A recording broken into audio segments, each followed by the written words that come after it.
Dr. Mark Changizi here at your Science Moment. As you know, since 10/7, I've been arguing a lot and talking a lot about that the victims here, one of the biggest victims here, is not just Israel, but the Gazans, and a lot of the folks that are pro-Israel. I see them not appreciating the fact that, like the Iranian people are victims of the Iranian mullahs, the Gazans are victims of Hamas and sequences of dictatorships that have directly, brutally oppressed them for years. Another thing that folks mention, and this comes up all the time, is that Islam is more prone to radical Islam than other religions might be to radical versions of them. Now, I mean, there's certainly a case to be made for this. In Islam, there's certainly a lot of lines of text, lots of prose that would suggest that, if taken literally, one can certainly back from textual evidence a more radical interpretation. But I think one takes these things too seriously and too literally in some sense. Sure, that's true, but first of all, there's around 2 billion Muslims, and almost all of them aren't interested in that radical Islamic take.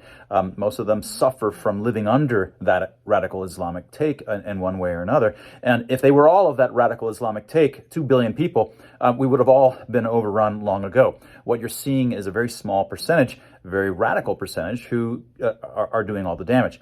But in terms of textual evidence, look, there's plenty going on in the Old Testament, for example, in Christianity. There's plenty of going on there that can be interpreted by various groups if they wanted to take it highly violently in a violent manner.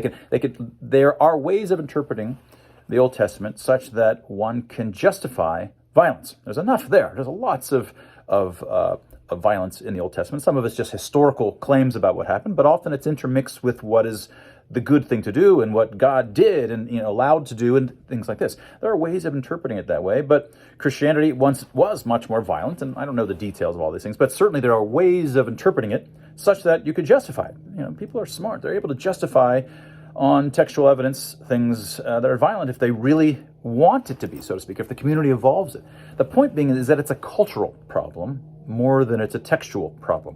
So you can have cases like the Old Testament, which has plenty of violent language that could be used for violent interpretations, but overall, for the last 100 years plus, right, it's not interpreted that way. The culture has been pushing interpretations that are not violent. And then you have the other way around. The Communist Manifesto, for example, the actual Marx and Engels Communist Manifesto is not steeped with violence.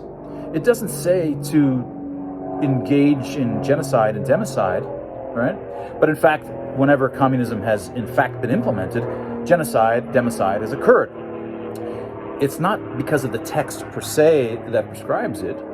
You could say it's a necessary consequence of it. No, there's ways of interpreting those kinds of things in such a way that you don't take it 100% literal, and you end up with more of a socialism kind of interpretation to it, which lots of folks on the left historically have, right? And they were motivated by it, they read it, they got it, but they don't interpret it in this radical communist way where it justifies genocide, justifies democide, as has happened. So what matters and what made communism so dangerous is that the culture, the narrative that evolved around it, justified genocide and democide. It wasn't per se the text, right?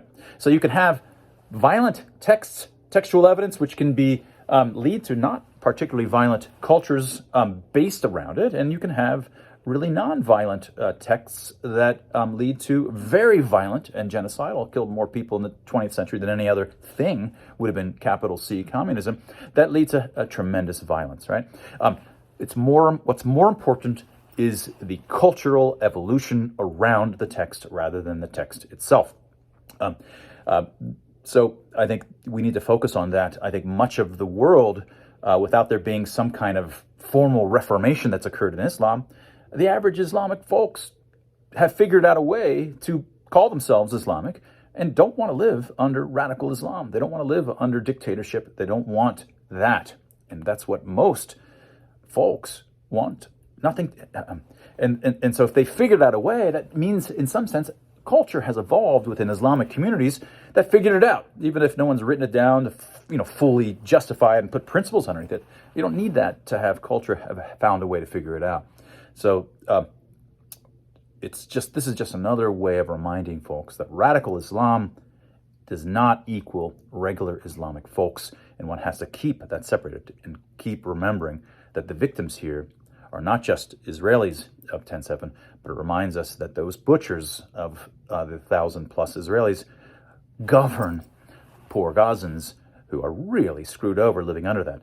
And the folks who think that Israel is the one to blame for the poor Gazans' fate are missing the point. Israel, were they to disappear, still live under Hamas, who are butchers. That was your Science Moment.